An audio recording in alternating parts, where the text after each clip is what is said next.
Okay, how's everybody feeling? We're good. Everybody feeling good? Yep. So we're just gonna have a chill conversation. We'll speak freely. The topic today is the politics of getting it right. Politics Of getting it right. of getting it, yeah.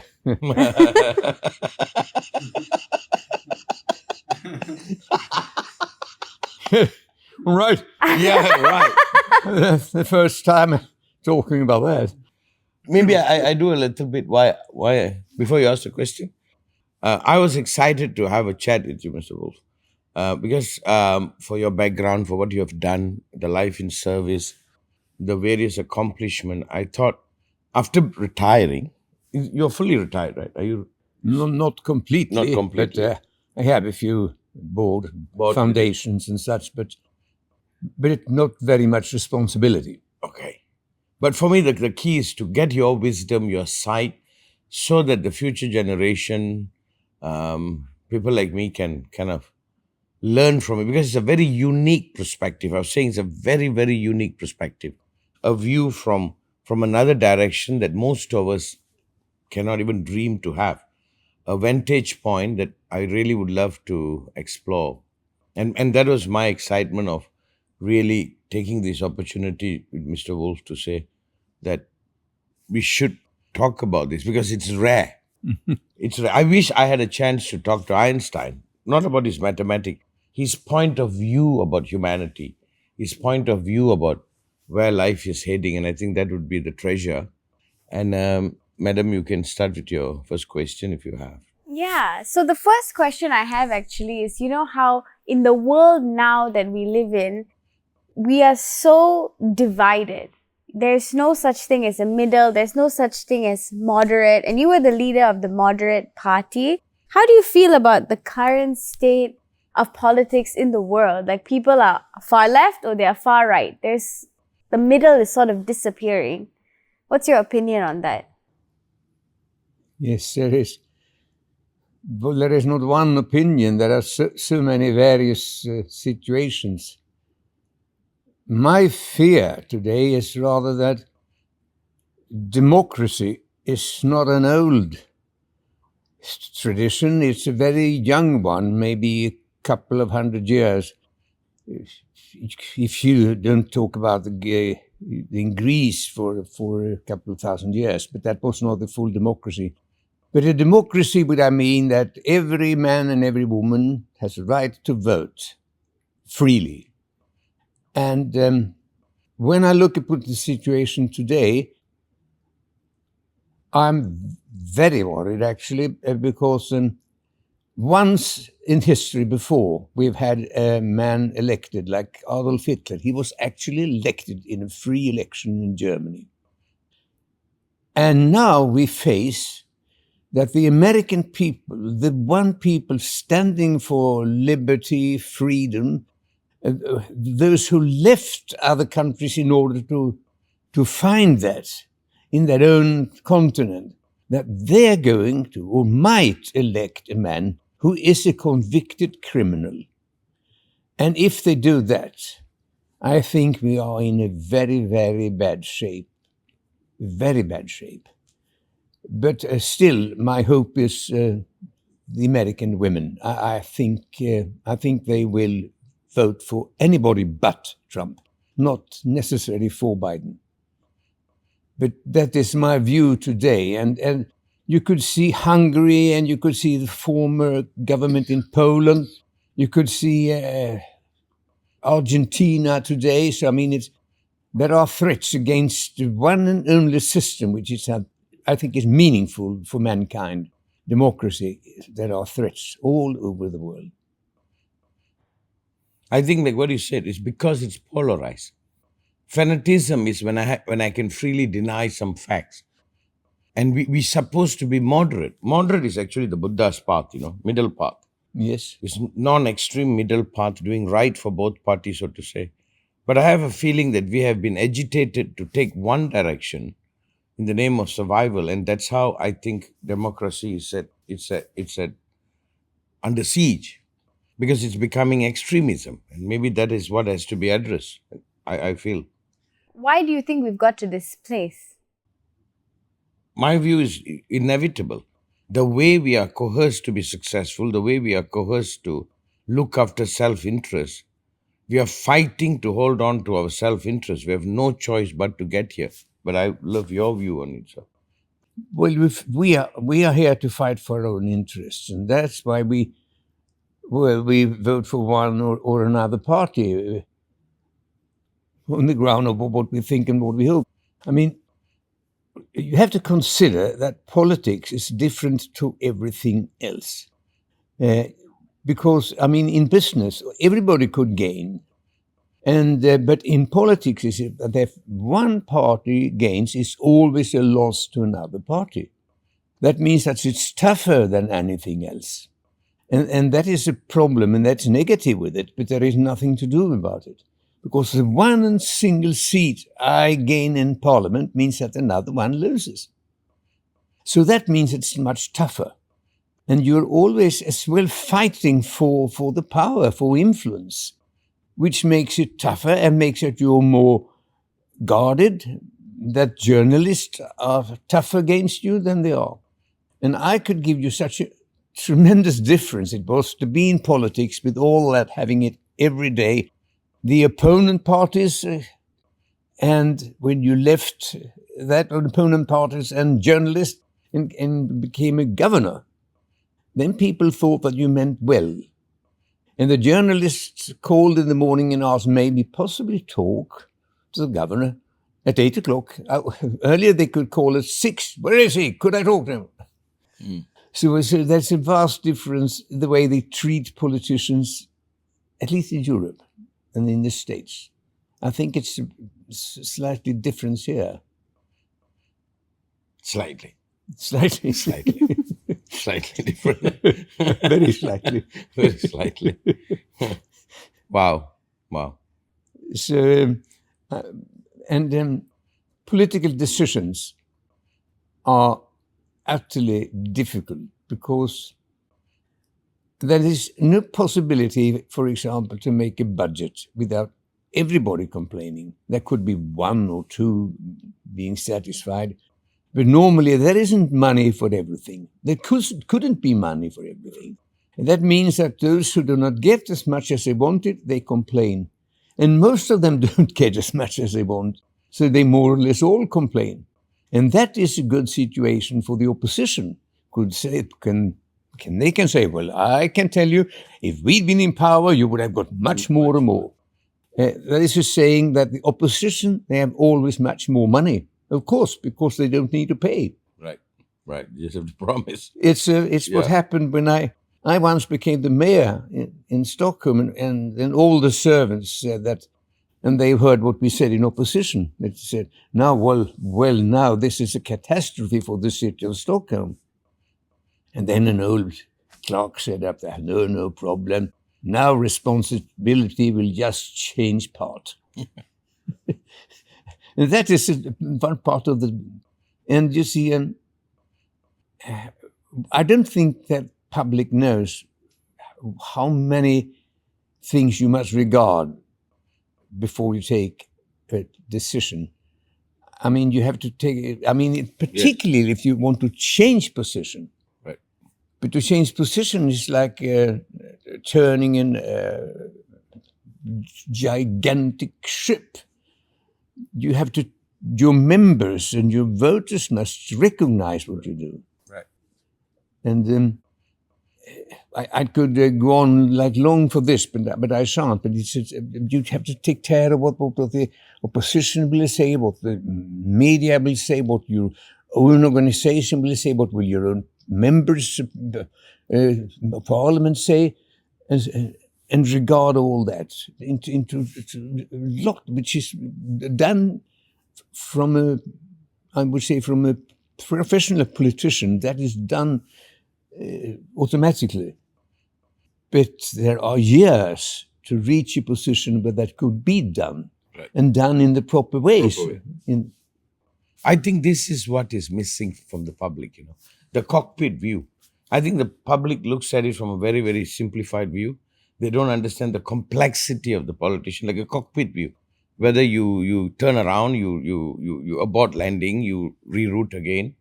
I think once that view is there, we consider the politicians differently. If not, we are trying to ask them to simplify something that is very complicated. And it actually becomes complicated because somebody wants it to be simplified. If not, it's just a decision of consideration, isn't it, sir? Yes, that's Yeah. our former prime minister said once that politics is the most difficult thing in the world. You have a few seconds to talk about very complicated things in such a simple way that everybody could understand it. Right. Right. And that is true. And the simplifying of the matters is not good for the democracy. I mean, let us think here together in the United States. The way Trump speaks Yeah. is a simplifying, an insulting way. Right. And how come it's, for me, quite ununderstandable that voters understands him and even says they'll vote for him Right. because he's so absolutely untrue. And it's an amazing thing.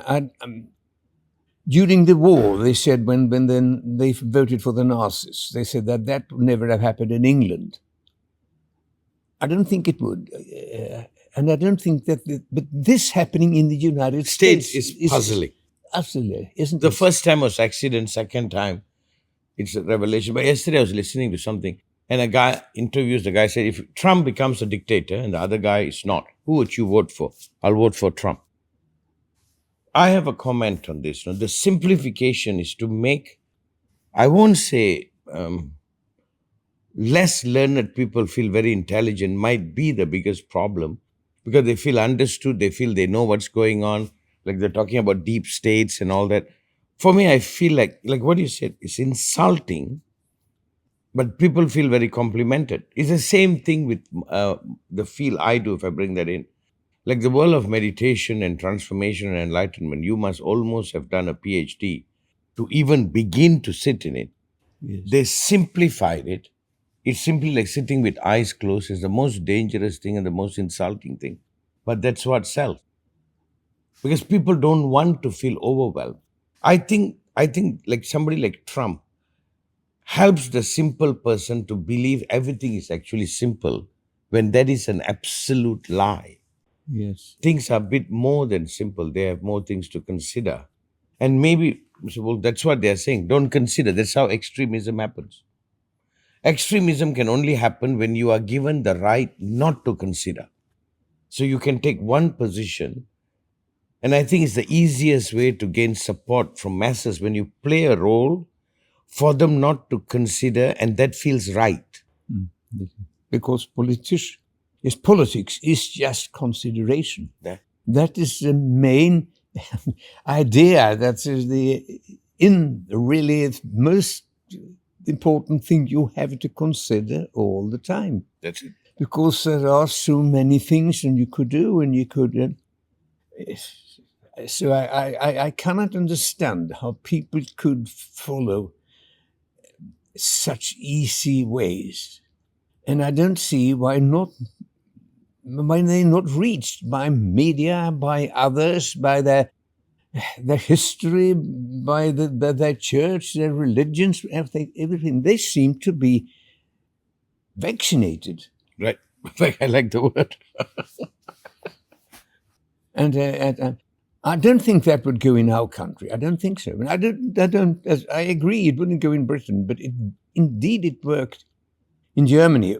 But on the other hand, I've come to the conclusion lately that when I was a kid, we read about a Swedish king. He was Charles XII, and he was making war all the time. And we had really, when we left school, he was a hero.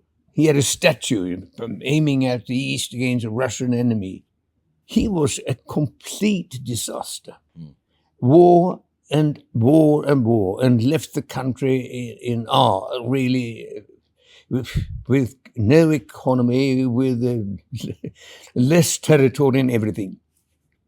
I was learned that. And how could you not then teach people in a country like Russia where they don't have anything else. I mean, and when it's in the interest of the dictator to see that they don't know anything. Right. That was not the case in our country.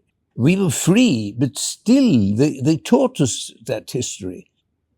So it's no wonder that a dictator could do it when we were freely taught such a wrong story.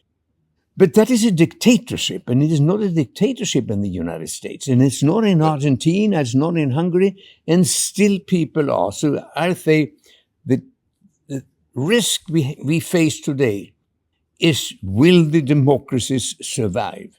I think it will not survive when we want simplified answers.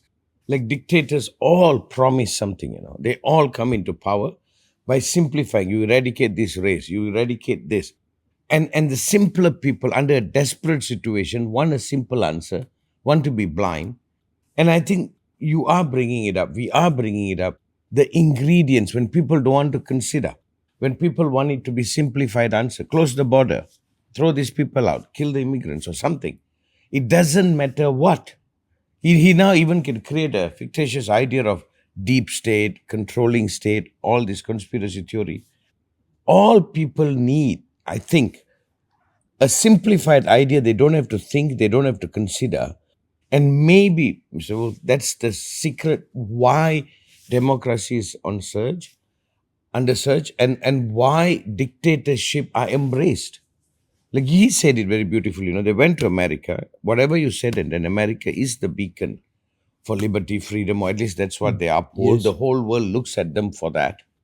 And how can, in such a country, a possibility of accepting a dictator is at play? And he's saying it out loud. If I come, I'll do this. I'll get rid of these people. He's not towing the line in regards to the law.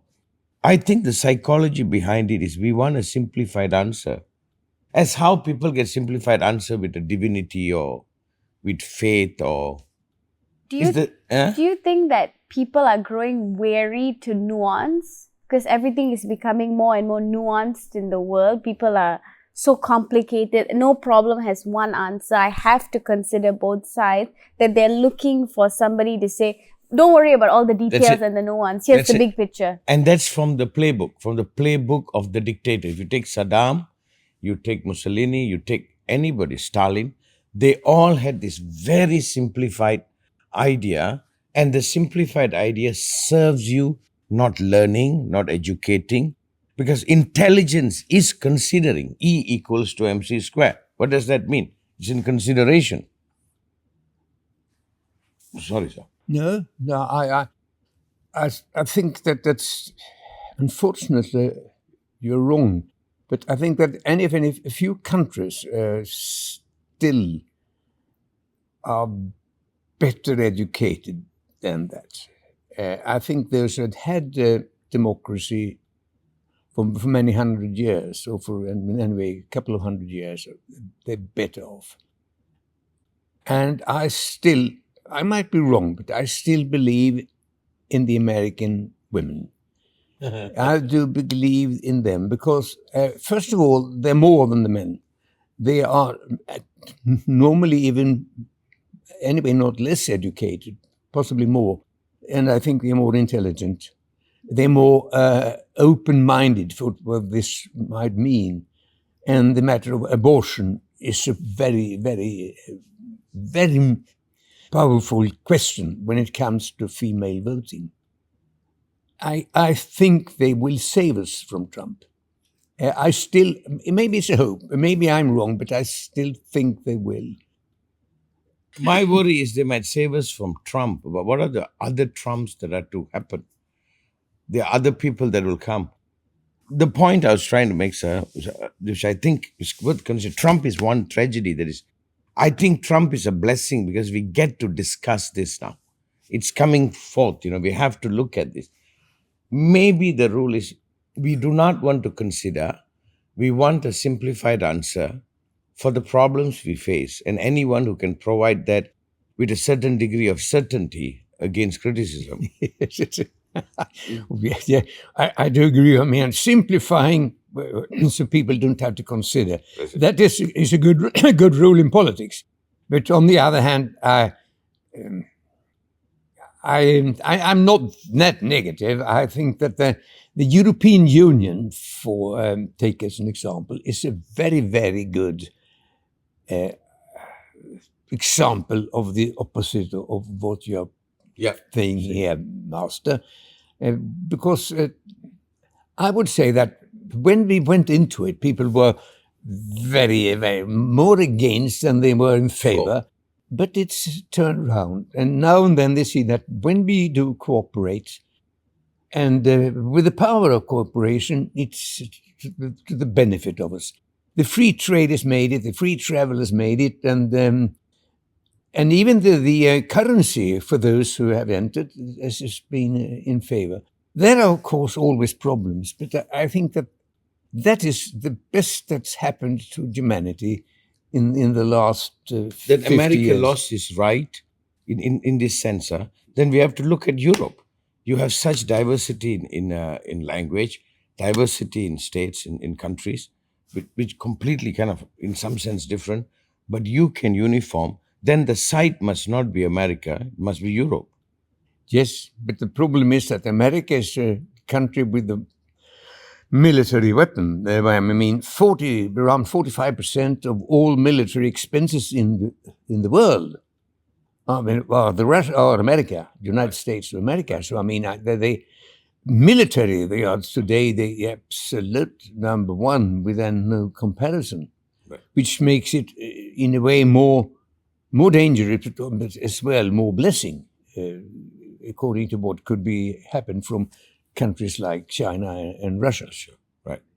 But I think in regards to moral statement, in regards to view of democracy being living in consideration, which I think is what is emerging again and again, that whether I like it or not, I must consider. And for now, from what you're saying, like from Sweden, from what I've known of Sweden and many parts of Europe, it appears to be a far greater beacon for democracy than what is happening in America, even though that's in the spotlight.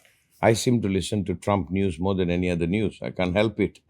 But that's because America has that almost that monopoly with the media. We can't help but to look to them because it's everywhere.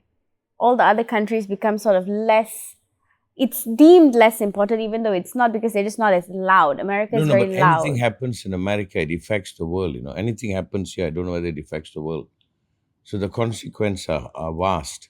One currency dip or something happens in America, the whole world feels the. Yes, it's a matter of trade as well. I mean, Right. and the American economy is such a major part of the world economy. So it whatever happens over there has influence all over stock markets and hope and glory. I have a question for you, Mr. Wu. What is your hope for humanity? From your vast experience, what do you hope? The direction that it will go? Well, I was more hopeful when I was young, which is my hope today is will we manage this? I mean, I see violence, I see war, I see ill wills all over today. So in my dark,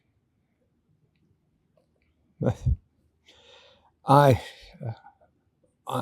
very pessimistic.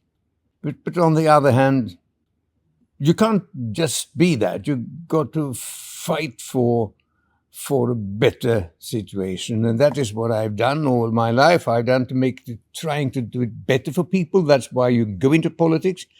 You see that and that would be better, and you try to do it. And to a certain extent, I would say it's been better in those parts of the world where I've been working, particularly in our country. We have a better situation. It's stable. People don't starve. They don't. What you could really ask for a community.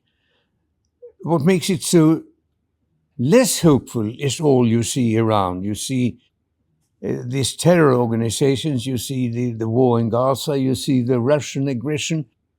I mean, why do they do this, the Russians? For no reason but power. And that is what is happening all over the globe. And then we got the climate crisis. That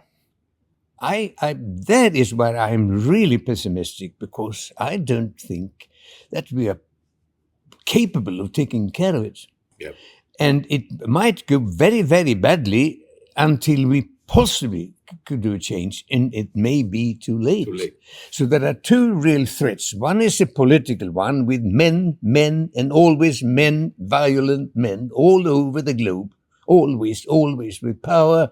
We need more power and power. And the other one is political, I would say, indolence, when it comes to take the necessary decisions according to the climate crisis. Because taking that, they will think or that they will lose power, or it will hurt their country, even if it's well for the mankind.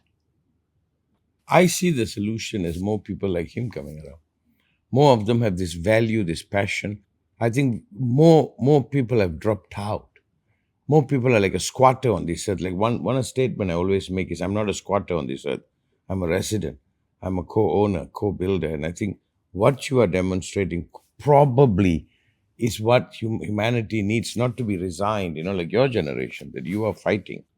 And I think that's what he is saying. It's the integrity which we don't see as much anymore. I think especially for us in Malaysia with the politics here, it's, yes, maybe they're doing their best with what they got, but you don't see that integrity in the leaders. Like, I have a quote here that Eric sent to me of you, that where you said, never at any position of power with authority to make decisions did I consider how it would benefit me personally.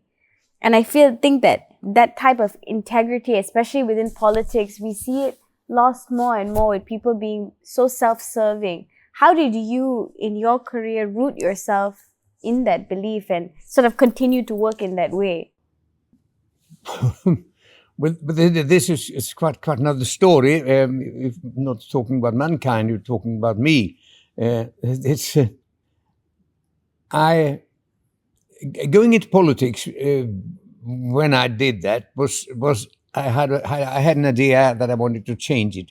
Sweden was at the time a country which was called by some that we had a freely elected dictatorship with the Labour Party has been in power for decades, and with their ideas running the country completely. And I had other ideas. I engaged myself, and because I've thought of our ideas and more freedom and more competition and so forth. But that I didn't do to make money, indeed, because as a politician at that time, you were very poorly paid in Sweden. Very poorly, I will say. And I've seen later, when I've gone into business, that it's tremendously much easier to make money in business than it was in politics. Due to the fact, then, that it never even occurred to me that you should in any way use your position. It never happened. Whenever I had to take a decision, I thought, what is the best decision here? Or what is the least bad decision?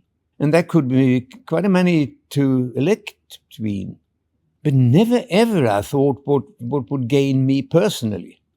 And I could say only once in my career, political career, I was offered, as the mayor of Stockholm, we were offered that the city of Stockholm should buy quite a huge estate outside the city.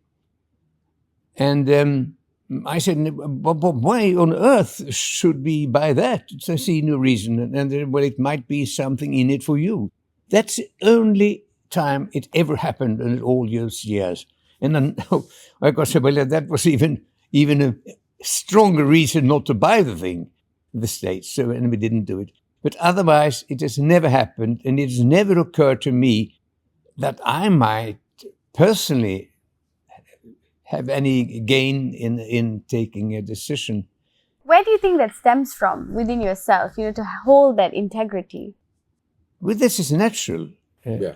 It's Yeah. natural. Not even a question. It's really never ever happened. It's, How you were raised. I would say that being in politics is much less, as I said, favorable financially than it is to be in other branches. So you don't leave politics as a rich man. You surely don't. But you said something about our country. We brought it up. This country has a base value that everybody looks after everybody's interest. You didn't grow up in a village. It's the morality. Almost everyone was Mr. Wolf. My father was him. I can see my father in you. They can put themselves aside and work for the all, and it made sense. It was right. It was what was expected. Malaysia still holds that spirit. What the politicians are doing, I still think some of them are doing the best they can. I still think they are struggling to. No, you don't know the complexity of where they are. You're balancing multi-race. You're balancing many things. But that value is there. Only change has happened is being man like my father is a fool. The younger generation will say, someone like you who selflessly worked is a fool. That is the rhetoric, the narrative we must change. We must celebrate them, not to say he was an idiot. He didn't look after himself. He didn't make $1 million. Of course not. So that is the change. At one time, being selfless, being a good father, being a good son, being a good citizen is what is expected. Now, which is what Trump is doing. He's saying, I will not let you be a loser. You vote for me, you will not be a loser. He's saying, I am not a loser. I'm a winner. He's saying, I didn't pay tax because I was smart. I used the loophole and I didn't pay tax. So the change is as though being selfless, as though being someone who's doing the right thing is a loser. That is the narrative that has to be challenged. And I think it's rare nowadays to hear you speak. It's so incredible to hear. When we look into the global political state now, I don't think I've really heard someone speak the way you have in a long time. That was my insistence. Why we must get Mr. Wolf on the camera, because it's a dying breed. Yes, we have a tradition in Sweden where anything you might gain as a politician is immediately attacked by media. I have a very, very short example now. The Prime Minister of Sweden, his wife was coming with him in the government airplane, once to America and once to another smaller country, I don't know which. And that should have been paid then, and they haven't paid that because the plane is there and there's no extra cost for the government. But we have rules then that say that you should anyway pay a ticket when you're, and they haven't done that twice, which was a mistake done by the government attendants in one way. So they didn't do that on purpose, but it was immediately in media. So there you could see the difference in the way we live. And I think that is to go too far. It's idiotic. But I did the same, I remember. Once we were leaving Sweden for, that was a private wedding. And I was then allowed, I was asked whether I would use a private plane for one of the businessmen. And I said, very well then, but in case I would use that one, I want to pay tickets. It should have been paid if I had gone regularly. And going with your plane means it's much faster for me, and I gain time. And that is not any problem. It might be even for the benefit of the voters that I don't spend too much time waiting for an aeroplane. But paying the ordinary ticket, then I was free. But if I hadn't paid the ticket, that would have been a hell of a row. And that is what happened to the Prime Minister. So you could see that there are various opinions and various ways of treating this in the world. And I think we are going too far. But on the other hand, it is better to be too far in that end than being anywhere in the other one. I wonder when the Americans' politics or people that listen to this. Oh, even the Malaysian politicians listen to this. What's wrong with Malaysian politicians? I wouldn't say on camera personally. No. They are doing the best they can. I know some of them. Given the situation, given the complexity, I think again, we are coming back to one thing. No, we are trying to simplify something should not be simplified. And because we want to simplify it, we make it complicated. Actually, it's not complicated. All it needs is consideration. And it's very strange, Mr. Wolfer. One of the core finding of my thesis, of my teaching that I offer, I call it the ABC. And the key of ABC is I am, you are, we are, which is the essence of meditation, which is consideration. I say there is no me without me acknowledging you. I cannot exist. You see, we need 3 points to correlate anything in existence. So the idea of creating a self without the consideration is an error. There is no self. And I think in our discussion today, we are coming to that our reluctance to consider can be the death of democracy, I'm oversimplifying it again, but could be the beginning inquiry, I think. What you are demonstrating, sir, with such incredible consideration, I think that's what the world needs, at least just to start. I'm not saying that's a solution. And I think we must not be persuaded by anybody who appears to have the authority to give us the right to dismiss consideration, which is what is happening in America, I think, which should not happen. But like what do you put it? It's the country people went to live the liberty, the freedom, and the democracy. It is, to me, it's one of the biggest events that is unfolding, To me, I will look at it from World War II. This is, it's mind-blowing. Yes. I just can't believe. It's like a reality show. I'm like, what is going on? Which is a country we looked at. And maybe if I add this, maybe we should look at Europe. They have so many countries. They have EU. They have so many things. Open borders, I think. And to large extent, they are functioning. Maybe the light has to be shifted a little bit. I don't foresee America being a credible spotlight to highlight how humanity can be in the future. I think it's going to take years before we like when Obama came, the whole world cheered. Yes. For whatever reason, one of the symbolic, now I don't know what's going on. And that's very disturbing. I'd say that if they vote for Trump again, then I'd say I'd fully well would follow exactly that. I think we had to shift. Yeah. And there will be another world in that situation, because it'll mean, as you said, Master, that Europe will take more of the responsibility. Right. And there are tremendous forces and a tremendous lot of economy in Europe. Europe, yeah. And we've been, I give Trump the right to that extent that we have not paid for our own defense. And I can understand that he says, why should we pay 5% of our national product and you not even pay the 2% for defense? So he's right there. His way to express it is not exactly the one of the gentleman, but it's still there. And I think that you're right. And that is what is now discussed. I see that all over the papers and discussions in Europe, that we have to take more responsibility. Our former prime minister said, we cannot expect 300 million Americans to defend 500 million Europeans. Right. And I think that Europe is absolutely forceful, steady to defend us against the Russians. We've seen the Germans before.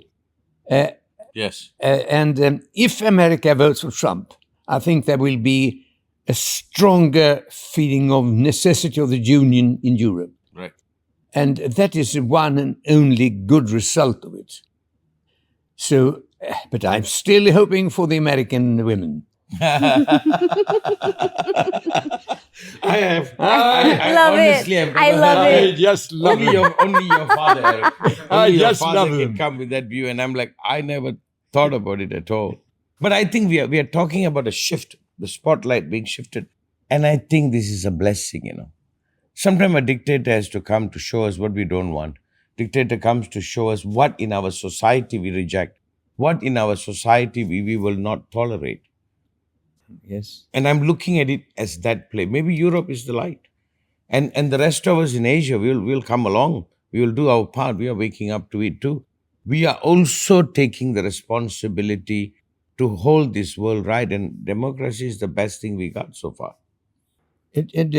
What I've noticed is that democracy is more stable in parts of the East than I thought. Yeah.